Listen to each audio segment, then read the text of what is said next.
അപ്പോൾ നമ്മൾ ഇന്ന് വന്നിരിക്കുന്നത് ഒരു ഉണ്ണിയപ്പത്തിൻ്റെ റെസിപ്പി വീഡിയോയുമായിട്ടാണ്. എൻ്റെ കയ്യിൽ ഉണ്ണിയപ്പച്ചട്ടിയില്ല, അപ്പോൾ ഞാൻ യൂട്യൂബിലൊക്കെ നോക്കി കണ്ടുപിടിച്ച ഒരു റെസിപ്പി ട്രൈ ചെയ്യാമെന്ന് കരുതി. ഇത് വൈറലായ റെസിപ്പിയാണ് കേട്ടോ. അപ്പോൾ വീഡിയോയിലേക്ക് പോകാം. ആദ്യം മിക്സിയുടെ ചെറിയ ജാറിലേക്ക് ഒരു 5 ഏലക്ക ഇട്ട് കൊടുക്കാം. അതിലേക്ക് നമുക്ക് ഒരു 1.5 സ്പൂൺ പഞ്ചസാരയും കൂടി ചേർക്കാം.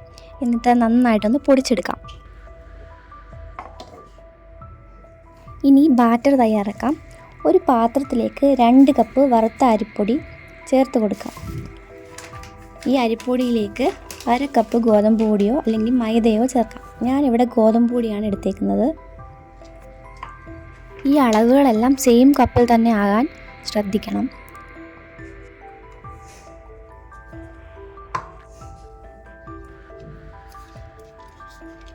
ഇനി ഇതിലേക്ക് 1/4 കപ്പ് ഉപ്പ് കൂടി ചേർത്ത് നന്നായിട്ട് മിക്സ് ചെയ്യാം.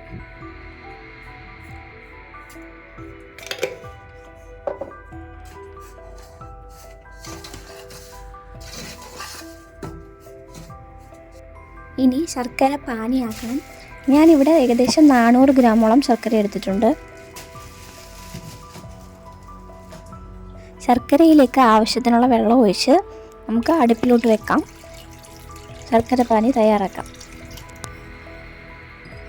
ഈ ടൈമിൽ തന്നെ ഒരു പാത്രത്തിലേക്ക് പഴം മുറിച്ചെടുക്കാം. ഇവിടെ നാട്ടിലെ പഴം കിട്ടാത്തതുകൊണ്ട് ഞാൻ നന്നായി പഴുത്ത 3 റോബസ്റ്റ പഴമാണ് എടുത്തിട്ടുള്ളത്. ഇത് നന്നായിട്ടൊരു സ്പൂൺ വെച്ച് ഞാൻ ഉടച്ചെടുക്കുന്നുണ്ട്. മിക്സിൻ്റെ ആവശ്യമൊന്നുമില്ല, പെട്ടെന്ന് തന്നെ ഉടഞ്ഞു കിട്ടും.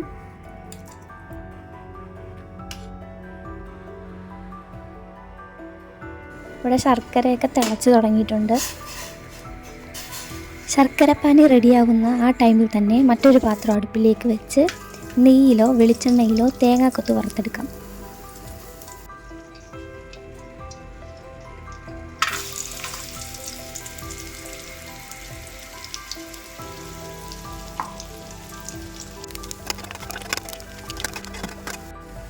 നമ്മുടെ ശർക്കരപ്പാനി റെഡിയായിട്ടുണ്ട്.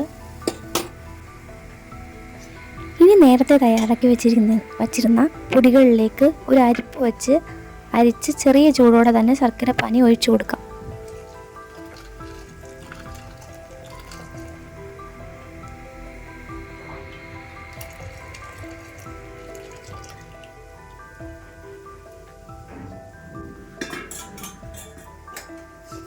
ഇനി ഇത് നന്നായിട്ട് മിക്സ് ചെയ്ത് കൊടുക്കാം.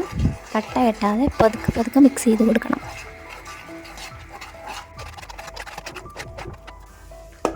ഇനി ഈ മിക്സിലേക്ക് തേങ്ങാക്കൊത്ത് വറുത്തത് നെയ്യോട് തന്നെ ചേർത്ത് മിക്സ് ചെയ്ത് കൊടുക്കാം.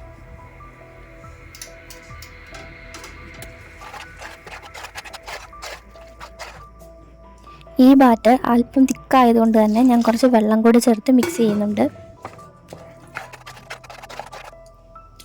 ഇനി ഇതിലേക്ക് ഉടച്ചു വെച്ചിരുന്ന പഴം കൂടി ചേർത്ത് നന്നായിട്ട് മിക്സ് ചെയ്ത് കൊടുക്കാം.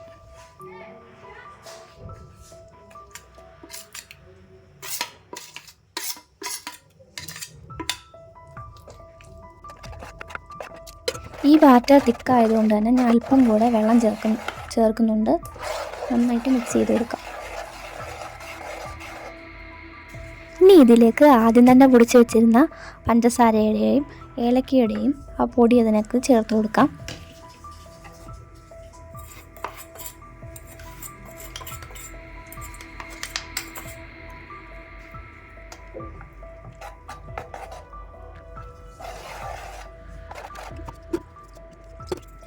അല്പം കൂടി വെള്ളം ചേർത്ത് മിക്സ് ചെയ്യുന്നുണ്ട്. ഇതിലേക്ക് ഒരു നുള്ളു സോഡാപ്പൊടി കൂടി ചേർത്ത് മിക്സ് ചെയ്യാം.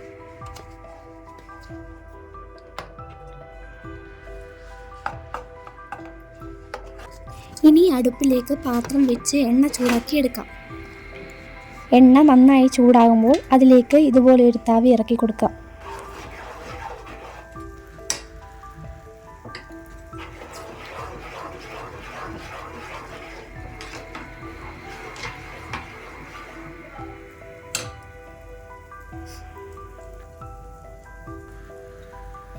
തവി നന്നായി ചൂടാകുമ്പോൾ ഇനി ഉണ്ണിയപ്പത്തിൻ്റെ ആ മാവ് അതിലേക്ക് ഒഴിച്ചു കൊടുക്കാം.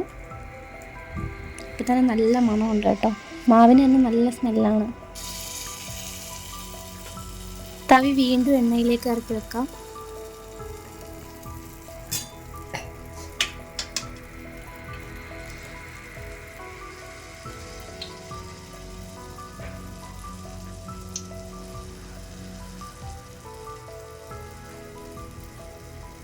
ആദ്യത്തെ 2 പ്രാവശ്യം എടുത്തപ്പോഴും എൻ്റെ ഉണ്ണിയപ്പത്തിൻ്റെ അവസ്ഥ ഇതുപോലായിരുന്നു.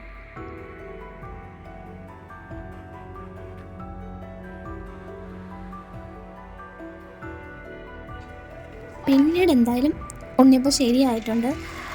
പക്ഷേ നമ്മൾ ഉണ്ണിയപ്പച്ചട്ടി കോരി ഒഴിച്ച് ഉണ്ടാക്കുന്നതിന് അത്ര പെർഫെക്റ്റ് ആയിട്ടൊന്നും ഷേപ്പൊന്നും വന്നിട്ടില്ല. പക്ഷേ ഞാൻ കണ്ട വീഡിയോയിലൊക്കെ കറക്റ്റായിട്ട് അടിപൊളിയായിരുന്നു ഉണ്ണിയപ്പത്തിൽ. അതേ ടേസ്റ്റ് എന്താ പറ്റിയെന്ന് അറിയത്തില്ല. എണ്ണ കുറഞ്ഞു പോയത് കൊണ്ടാണോ അതോ എണ്ണ ചൂടിൻ്റെ പ്രശ്നമാണോ എന്താണെന്ന് മനസ്സിലായില്ല, അതോ ബാറ്ററിൻ്റെ ആണോ എന്താണെന്ന് മനസ്സിലായില്ല. പക്ഷേ ബാക്കിയെല്ലാം നല്ലത് തന്നെ ആയിരുന്നു. കറക്റ്റ് ഷേപ്പ് കിട്ടിയില്ലെന്ന് മാത്രം.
അപ്പോൾ ഉണ്ണിയപ്പച്ചട്ടി ഇല്ലാതെ ഞാൻ ഉണ്ടാക്കിയ ഉണ്ണിയപ്പം എങ്ങനെയായിരുന്നു? എല്ലാവർക്കും വീഡിയോ ഇഷ്ടപ്പെട്ടുവെങ്കിൽ ലൈക്ക് ചെയ്യുക, കമൻറ്റ് ചെയ്യുക, ഷെയർ ചെയ്യുക, സബ്സ്ക്രൈബ് ചെയ്യുക. Thank you.